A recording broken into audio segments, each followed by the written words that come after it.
আমাদের নেক্সট অংশ হচ্ছে কোথায় থাকে তারা। স্যার বললেন, জীবের থাকার জায়গার ছবিগুলো দেখো, ছবিগুলো দেখে তোমাদের কি মনে হলো?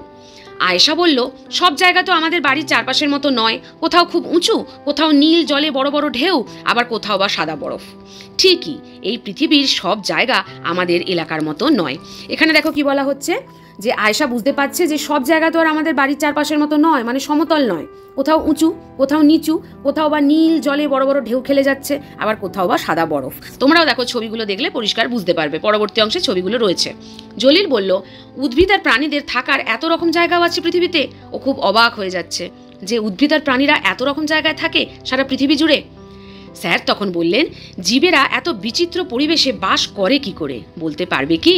খুব ইম্পর্টেন্ট একটা প্রশ্ন, এর উত্তরও আমি তোমাদের লিখিয়ে দেবো, যে জীবেরা কিভাবে এত বিচিত্র পরিবেশে এত সুন্দর করে বসবাস করে। নিচের ছবিগুলো দেখো, ছবিতে দেখানো এই এত রকম জায়গাতে বিভিন্ন ধরনের জীবজন্তুরা কিন্তু থাকে। এই জায়গাগুলো চেনার চেষ্টা করতে হবে।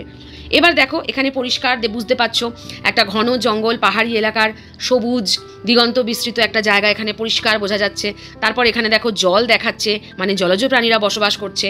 তারপর এখানে দেখো বৃষ্টি অরণ্যের ছবি, এই প্রত্যেকটার নাম কিন্তু তোমাদের চিনতে হবে।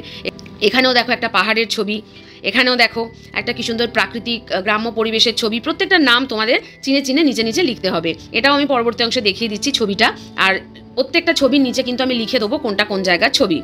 আর এখানে যে ছবিটা লাস্ট দেখো, দেখতে পাচ্ছ, এটা হচ্ছে, বুঝতেই পারছো, মরুভূমির ছবি।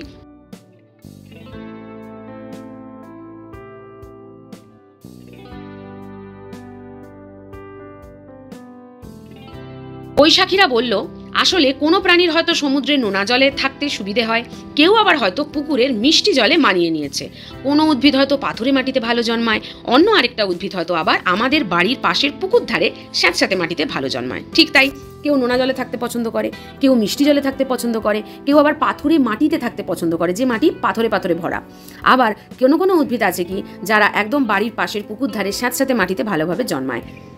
এখানে দেখো একটা ছবি আমরা দেখতে পাচ্ছি, প্রবাল প্রাচীর। প্রবাল প্রাচীর, এই প্রবাল প্রাচীর কিন্তু সমুদ্রের নিচে দেখতে পাওয়া যায়। এখানেও অনেক প্রাণী এর ধারে ধারে রয়েছে এবং অনেক গাছও কিন্তু দেখতে পাওয়া যায়। প্রত্যেকটা কিন্তু এগুলো সামুদ্রিক উদ্ভিদ বা সামুদ্রিক প্রাণী। খুব ভালো বলেছো। তার মানে যেখানে জীবদের বাস করার অনুকূল পরিবেশ থাকে সেখানেই সে থাকে, সেটাই তার বাসস্থান। এখান থেকে কিন্তু একটা প্রশ্ন হতে পারে, জীবের বাসস্থান বলতে কি বোঝো? যেখানে জীবদের বাস করার অনুকূল পরিবেশ থাকে, উত্তরটা এখান থেকে বলতে হবে। যেখানে জীবদের বাস করার অনুকূল পরিবেশ থাকে সেখানেই সে থাকে, সেটাই তার বাসস্থান। এতটা হবে উত্তর। একটা পচা কাঠ উল্টে দেখো, দেখবে কিলবিল করে কি সব পোকা বেরোচ্ছে। আবার মানুষের মাথার চুলে থাকে উকুন, খাবারের নালিতে থাকে কৃমি, গন্ডারের পিঠে থাকে পোকা। প্রত্যেকটা লাইন কিন্তু এখানে ইম্পর্টেন্ট। মানুষের মাথার চুলে কি থাকে? উকুন। খাবারের নালিতে কি থাকে? কৃমি। গন্ডারের পিঠে কি থাকে? পোকা। এগুলো সবই হচ্ছে কিন্তু এই সমস্ত পোকা, উকুন, কৃমি এদের বাসস্থান। এক একজন এক একটা জায়গা বেছে নিয়েছে তাদের থাকার জন্য। এই কথা শুনে সমীর বলল, কয়েকদিন আগে আমার ম্যালেরিয়া হয়েছিল। ডাক্তারবাবু বলেছিলেন যে রক্তে নাকি জীবাণু বাসা বেঁধেছে। ইয়েস, ম্যালেরিয়া হচ্ছে এমন একটা রোগ যেটা রক্ত পরীক্ষা করলে বোঝা যায়। রক্তে জীবাণু বাসা বাঁধলে ম্যালেরিয়া রোগটা হয়। ঠিক বলেছ, আমাদের দেহের খাবারের নালি, ফুসফুস, চোখ, কানের মতো সব অঙ্গেই কিন্তু জীবাণুরা থাকতে পারে।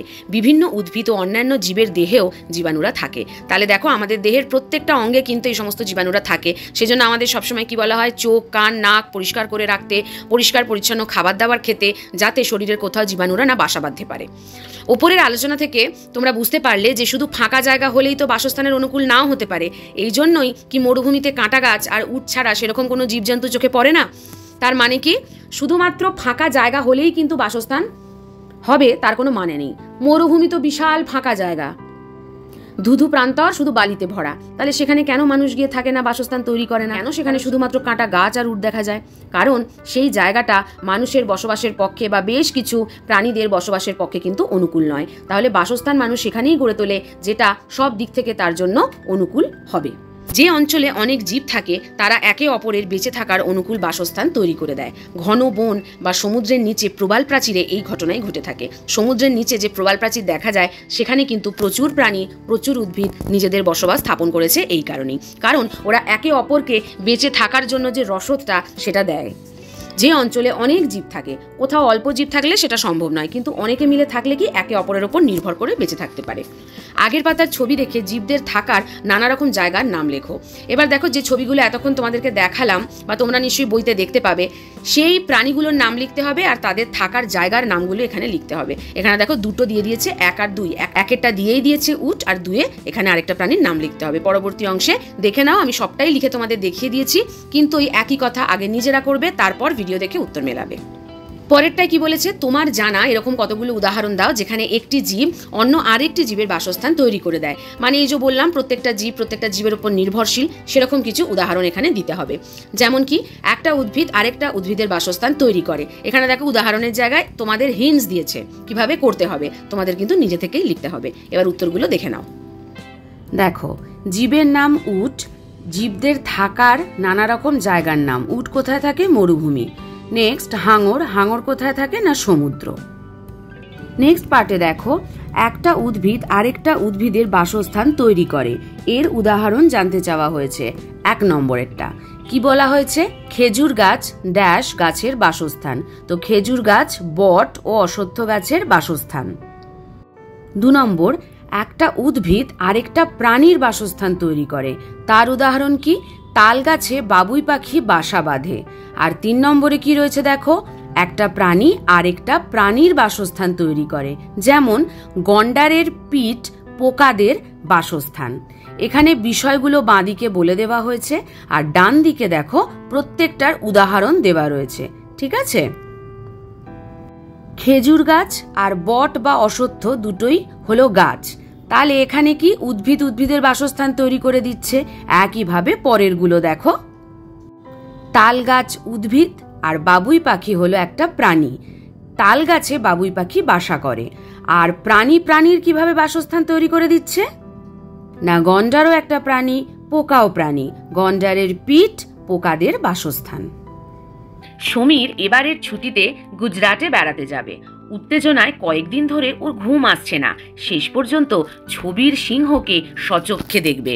মানে দেখবে তোমরা যে পড়াশোনাগুলো বইতে করো, ধরো কোনো পাহাড়ের কথা পড়লে বা কোনো জঙ্গলের কথা পড়লে, তখন তোমাদের সাথে সাথে কি মনে হয় যে কবে আমরা ওই জায়গাটা সামনে থেকে দেখতে যাব। এখানে সমীরেরও ঠিক তাই হলো। স্যারের কাছে শুনেছে, এখন উত্তেজনায় ওর আর ঘুম আসছে না যে কখন নিজের বইতে পড়া সেই সিংহকে সে সচক্ষে দেখবে। স্যার বললেন, ভারতীয় সিংহ একমাত্র গুজরাটের গির অরণ্যেই পাওয়া যায়। এই লাইনটা কিন্তু খুব ইম্পর্টেন্ট। ভারতীয় সিংহ কোথায় পাওয়া যায়? একমাত্র গুজরাটের গির অরণ্যে। এখান থেকে কিন্তু প্রশ্ন হবে। নেক্সট, এইরকমই আরেকটা প্রাণী হলো আসামের মুগা রেশম মথ। এটাও ভীষণ ইম্পর্টেন্ট, এখান থেকেও কিন্তু প্রশ্ন হয়। আসামে মুগা রেশম মথ পাওয়া যায়। এদের বাসস্থান কমতে কমতে ওই এক জায়গায় এসে থমকে গেছে।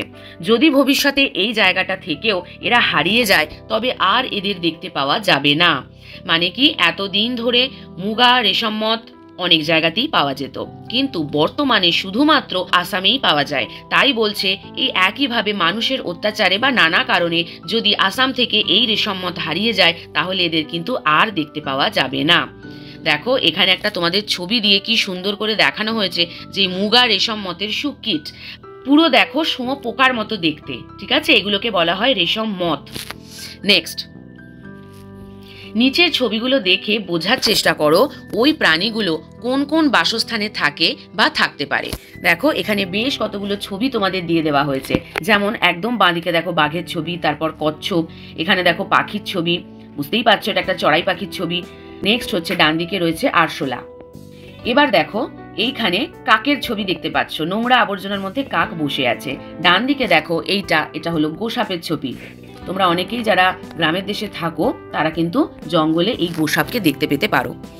নেক্সট, এখানে কি বলা হয়েছে? প্রাণীর নাম আর যেসব জায়গায় দেখতে পাবে সেই জায়গাগুলোর নাম। বাঘ বাদাবনে দেখতে পাওয়া যায়, আর কোথায় দেখতে পাওয়া যায়। তো এই ছকটাও আমি তোমাদের পরবর্তী অংশে দেখিয়ে দিচ্ছি। খুব ভালো করে তোমরা বইতে তো অবশ্যই লিখে নেবে, আর মুখস্থ করে খাতাতেও লেখা প্র্যাকটিস করবে। এই প্রত্যেকটা জায়গা থেকে কিন্তু ছোট ছোট প্রশ্ন হয়।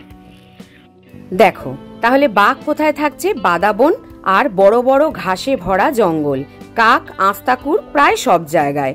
কচ্ছপ বালির চড়ায় আর জলে, চড়াই পাখি বাড়ির ঘুলঘুলি আর ঘরের চালের নিচে, আরশোলা অন্ধকার জায়গায় রান্নাঘরের কোণে গুদাম ঘরে, আর গোসাপ থাকে জঙ্গলে।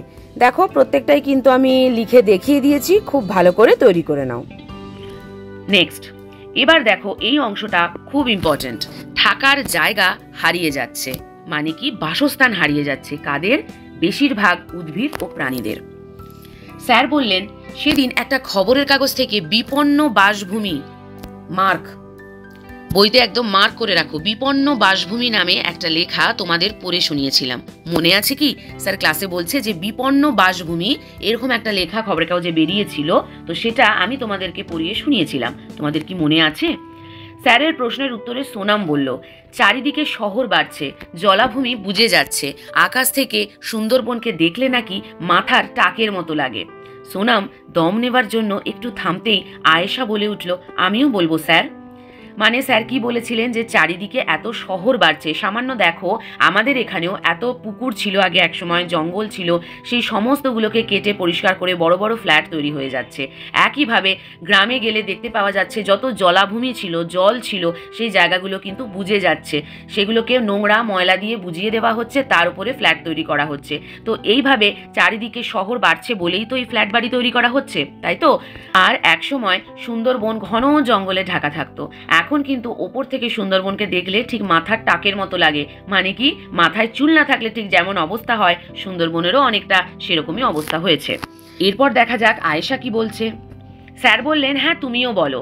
আয়েশা বলতে আরম্ভ করলো, জঙ্গলের অনেক গাছ রোজ কাটা পড়ছে, বাড়ির আশেপাশে শিমুল গাছ থাকলে অনেকে আবার কুসংস্কারের বশে সেটা কেটে ফেলে, উঁচু ঘাস জমি ও জলার ঘাস জমি ক্রমশ কমছে। এই জায়গাটা দেখো ভীষণ একটা গুরুত্বপূর্ণ পয়েন্ট, যে জঙ্গলের গাছ রোজ কাটা পড়ছে। আমি একটু আগেই বললাম জলাভূমি যেমন বুঝিয়ে ফেলা হচ্ছে, বনভূমিকেও কেটে নিশ্চিহ্ন করে দেওয়া হচ্ছে। আর এমনকি বাড়ির আশেপাশে শিমুল গাছ থাকলে সেটাকে মানুষ সামান্য কুসংস্কারের বশে কেটে ফেলছে।